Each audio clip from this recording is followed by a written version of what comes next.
Fala aí, pessoal, tudo bem? Estamos juntos para a nossa segunda aula de Química 1, segunda aula do segundo semestre. Na aula passada a gente falou um pouquinho sobre massa atômica e na aula de hoje a gente vai falar sobre massa molecular, dando sequência ao conteúdo de Química 1. Mas antes de entrar no assunto da aula, eu quero pedir um favor para vocês.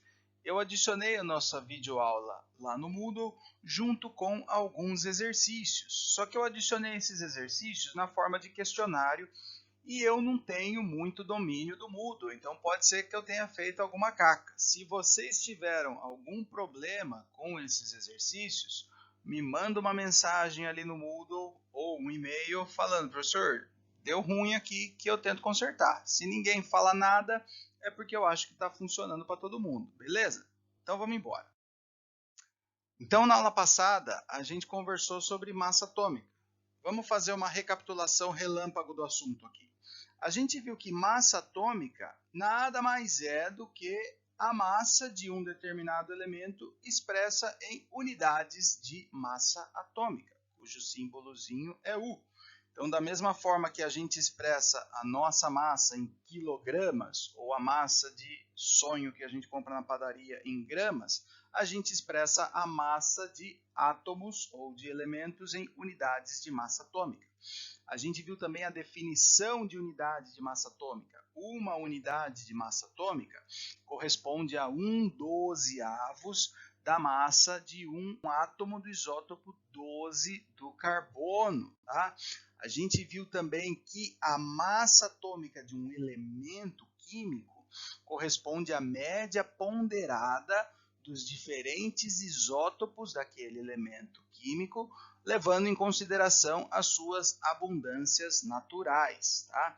A gente viu que, normalmente, a massa atômica de um isótopo específico de qualquer elemento químico, ela é muito próxima ao número de massa, que a gente já sabe, a gente já viu lá atrás, que a maior parte da massa de um átomo vem do seu núcleo, onde estão os prótons e os nêutrons. No entanto, prótons e nêutrons não têm massas exatamente iguais e essas massas são próximas de 1. Tá? Então, o único isótopo que tem massa atômica cravada, sendo igual ao seu número de massa, é justamente o isótopo 12 do carbono, que é o átomo usado como referência para a unidade de massa atômica. Tá certo? Então vamos em frente. Na aula de hoje nós vamos estudar a massa molecular. E o que é a massa molecular? Ora bolas, a massa molecular nada mais é do que a massa de uma molécula expressa em unidades de massa atômica. Simples assim. E como é que a gente calcula a massa molecular de uma substância, de uma determinada molécula? Vá lá e pegue a sua tabela periódica, porque a gente vai precisar dela para calcular as massas moleculares. Aqui tem um link para uma tabela periódica bem legal, que eu também estou disponibilizando no Moodle. Essa tabela periódica está bem completa, bem detalhada. Então pega ela lá e vamos em frente. Então vamos calcular a massa molecular de algumas substâncias para ver se a gente entende o conceito. Como é que a gente faz para calcular a massa molecular de uma substância? A massa molecular de uma substância vai ser igual à soma das massas atômicas de todos os átomos que compõem essa molécula. Então, no caso do gás oxigênio, por exemplo, cuja fórmula é O2, o gás oxigênio é uma substância simples que contém só um elemento químico, que é o oxigênio. Então é muito simples para a gente calcular a massa molecular do gás oxigênio. A massa molecular do gás oxigênio vai ser igual a 2 vezes a massa atômica do oxigênio. Então a gente pega a nossa tabela periódica lá e localiza o oxigênio. Achamos o oxigênio na tabela periódica. A massa atômica dele é 15,9994. Observação importante, gente. Essa tabela periódica que eu passei para vocês, ela está bem completa, ela está bem traduzida, exceto por um detalhe. Em inglês, a separação dos algarismos decimais é feita por ponto. Em português, a separação dos algarismos decimais é feita com vírgula. Tá? Então, a massa do oxigênio é 15,9994, tá? Não é ponto, é vírgula. Prestem bastante atenção nesse detalhe. Beleza, então a massa do oxigênio é 15,9994. Ai, mas Garcia, a gente vai ter que usar 4 casas depois da vírgula. 4 casas depois da vírgula é complicado, né, gente? Vamos usar só 2? Beleza, e como é que a gente faz para usar só 2 casas depois da vírgula? Eu posso simplesmente ignorar os outros números que vêm depois? Não, a gente vai ter que fazer um arredondamento. Não sei se vocês já viram arredondamento. Se vocês não viram, vocês com certeza vão ver bastante detalhes em química analítica, mais lá para frente. Mas vamos apresentar umas regrinhas aqui que a gente já vai praticando para usar isso daí mais para frente, porque é importante. Então, vamos supor que eu queira usar só 2 algarismos depois da vírgula. O que eu faço? Eu localizo o número que eu quero, ou seja, eu quero só 2 algarismos depois da vírgula, e eu olho para o número seguinte, o número que vem depois. Se esse número que vier depois for até 4, ou seja, for menor ou igual a 4, a gente simplesmente ignora esses números e trabalha com os números que a gente tem. Então, se em vez de um 9 aqui fosse até 4, o nosso número arredondado seria 15,99. Mas se esse número for maior ou igual a 5, a gente vai ter que somar 1 no número anterior. Então, como esse número é 9, o próximo número é 9, a gente vai ter que somar 1 no 9 anterior. 9 mais 1 dá 10. Opa, esse 10 vai vir para cá, vai dar 0 também. Então, arredondando, esse número vai ser 16,00 unidades de massa atômica. Essa é a massa atômica do oxigênio que a gente vai usar nas nossas continhas. Beleza? Isso se a gente usar 2 unidades depois da vírgula. E se eu quiser usar 3 casas depois da vírgula? Se eu for usar 3 casas depois da vírgula, eu venho aqui no 9 e olho para o próximo.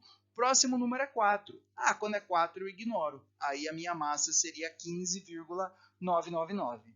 Beleza? Mas como a gente está trabalhando com 2 casas, 16,00. Então, beleza. A massa molecular do oxigênio é igual a 2 vezes a massa atômica do oxigênio, portanto, 2 vezes 16 unidades de massa atômica. Massa molecular do oxigênio, 32 unidades de massa atômica. Beleza? Tranquilo, né? Vamos ver uma molécula um pouquinho mais complicada. Vamos calcular a massa molecular da glicose, cuja fórmula molecular é C6H12O6. Ou seja, a molécula de glicose tem 6 átomos de carbono, 12 átomos de hidrogênio e 6 átomos de oxigênio. Sendo assim, a gente vai ter que procurar na tabela periódica as massas dos elementos que compõem a glicose: hidrogênio, carbono e oxigênio. Tá? Vamos facilitar a nossa vida e já vamos especificar essas massas aqui usando só 2 casas depois da vírgula. Então, começando com o oxigênio. A gente tem as 2 casas aqui, o próximo número é 7. Opa, 7 é maior que 5, então a gente vai somar 1 no número anterior. Portanto, a massa que a gente vai usar para o hidrogênio, a massa atômica do hidrogênio, é 1,01 unidades de massa atômica. Beleza?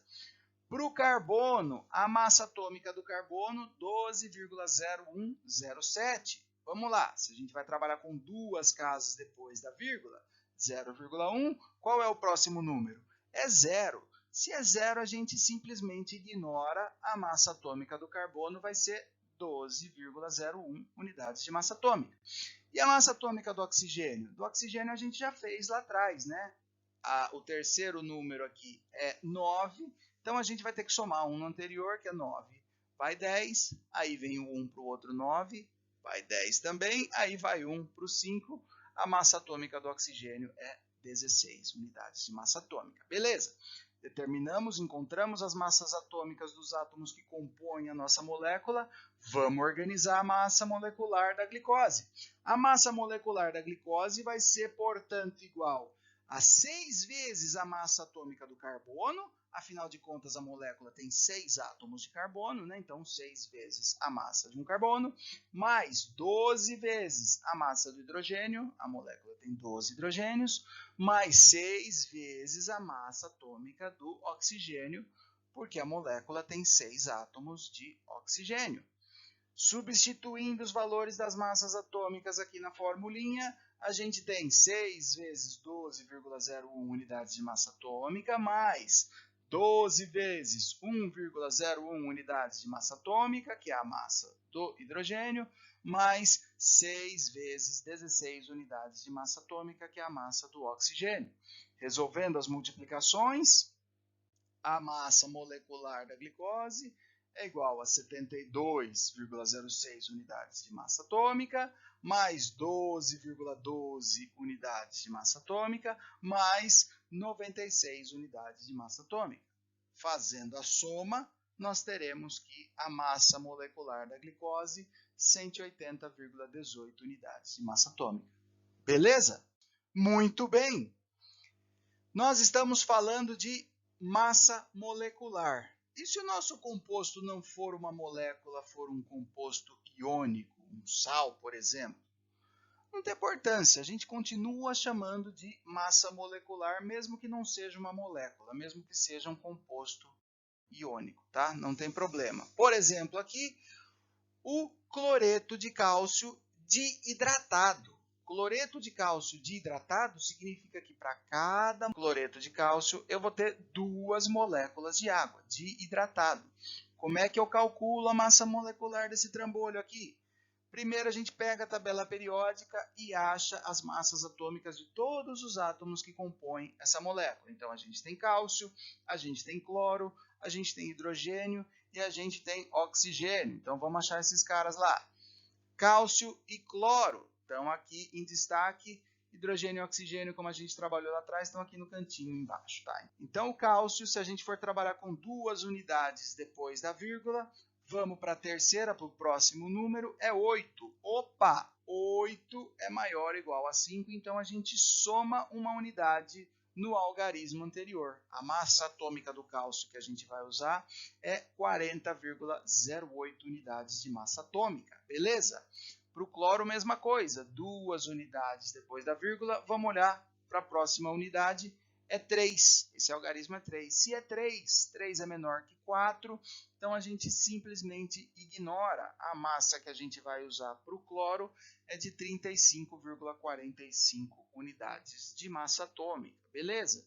E para hidrogênio e oxigênio a gente fez lá atrás, hidrogênio é 1,01 unidades de massa atômica, para o oxigênio 16 unidades de massa atômica, beleza? Organizando essas massas atômicas aqui do lado. Então, as massas estão ali. Anotem no cantinho do caderno quando vocês estiverem resolvendo, que facilita a vida de vocês. Vamos organizar agora a equação para massa molecular do cloreto de cálcio diidratado. Então, a massa molecular do cloreto de cálcio vai ser igual a 1 vez a massa atômica do cálcio, eu tenho um único cálcio aqui, né? Mais 2 vezes a massa atômica do cloro, eu tenho 2 cloros na fórmula, mais 2 vezes a massa molecular da água, porque eu tenho 2 águas aqui, tá? Então eu posso simplesmente destrinchar a massa molecular da água no seguinte: uma água tem 2 hidrogênios, então vai ser 2 vezes a massa do hidrogênio, mais 1 vez a massa atômica do oxigênio, tá? Em vez de escrever massa molecular da água, aqui eu já posso destrinchar direto para calcular a massa molecular da água. Beleza? Agora que a gente tem a equação da massa molecular do meu cloreto de cálcio diidratado, eu vou substituindo os valores das massas atômicas que a gente pegou lá atrás da tabela periódica. Então, a massa atômica do cloreto de cálcio diidratado é igual a 1 vez vezes 40,08 unidades de massa atômica, mais 2 vezes 35,45 unidades de massa atômica, que é a massa atômica do cloro, mais 2 vezes a massa atômica do hidrogênio, mais 1 vez só a massa atômica do oxigênio. Beleza? Resolvendo as multiplicações, a gente vai ter o seguinte: 40,008 mais 70,90 unidades de massa atômica, mais 2 vezes 18,02 unidades de massa atômica. Resolvendo essa multiplicaçãozinha aqui, que corresponde às duas águas que a gente tem na molécula, né? A gente vai chegar em 36,04, que é a massa de água que a gente tem no nosso sal. Portanto, somando todas essas massas, a gente vai chegar na massa molecular do cloreto de cálcio desidratado, que é 147,02 unidades de massa atômica. Beleza? Tranquilo, não tem mistério, não tem segredo, né? Então vamos em frente. Vamos tentar resolver um exercício aqui que parece que tem um enunciado cabeludo, mas na verdade não é tão complicado assim. Então, vamos lá. Um espectrômetro de massas é um equipamento capaz de determinar a massa de moléculas individualmente. É uma espécie de balança para moléculas e átomos. A análise de uma amostra de bromo, Br2, apresentou 3 picos. Pessoal, preciso fazer uma observação. Para simplificar o enunciado do exercício, eu acabei cometendo um erro. Quando eu digo ali que o resultado do experimento apresentou 3 picos e eu dou o valor desses picos em unidade de massa atômica, isso está equivocado, tá?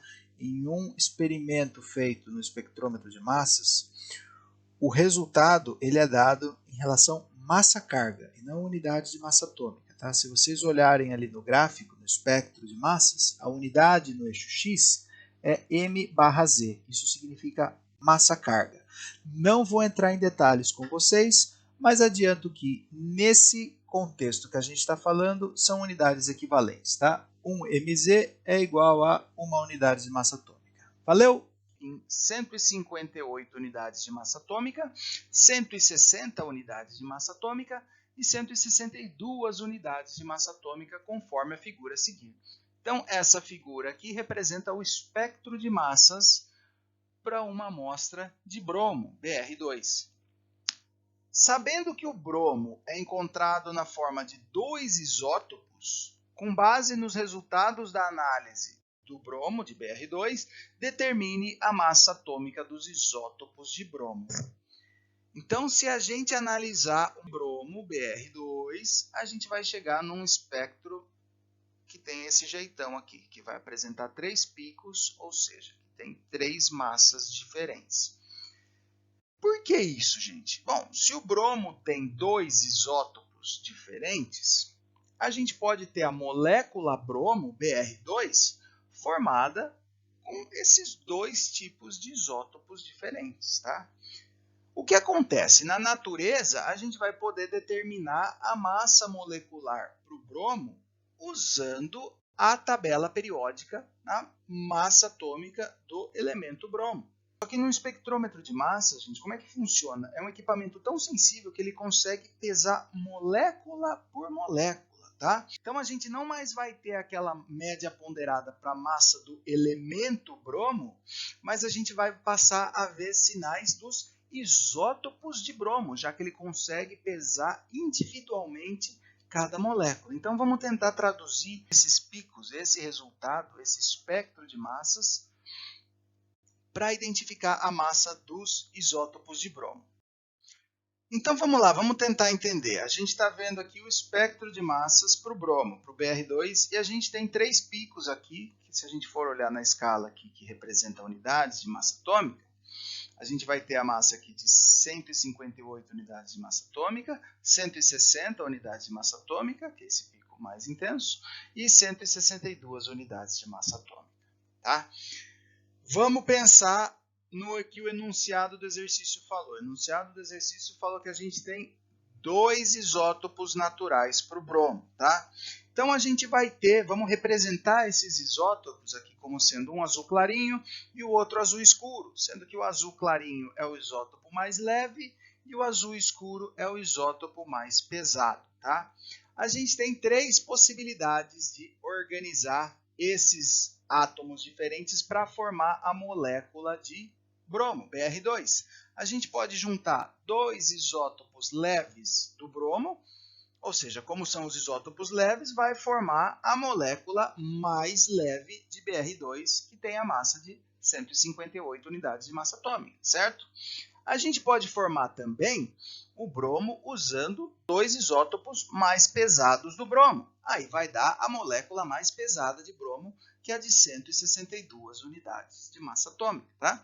E a gente pode formar uma terceira opção, onde a gente tem um bromo leve e um bromo pesado, ou um bromo pesado e um bromo leve. Tá? Essas duas opções aqui do BR2 vão ser o pico mais intenso, 160.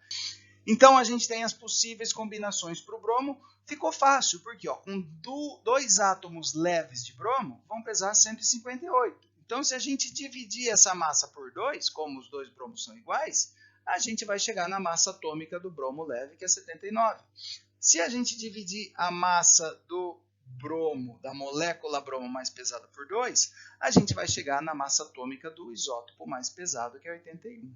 Então, o bromo leve pesa 79 unidades de massa atômica, o bromo mais pesado, 81 unidades de massa atômica. E se a gente somar 81 com 79, a gente vai chegar no pico intermediário, que é a massa média ali para o BR2. Beleza, gente? Maravilha! Eu agradeço a atenção de vocês, agradeço quem chegou até aqui. Como de praxe, eu vou deixar 3 livrinhos bacanas aqui que vocês podem consultar na Biblioteca Virtual Pearson. Para acessar a Biblioteca Virtual Pearson, é só entrar no swap, links importantes, Biblioteca Virtual Pearson. Tá? Tentem fazer os exercícios sobre massa molecular e se vocês tiverem dificuldade, entre em contato comigo que a gente se conversa para tentar resolver. Beleza, gente? Eu agradeço a atenção de vocês, um grande abraço, cuidem-se e tchau!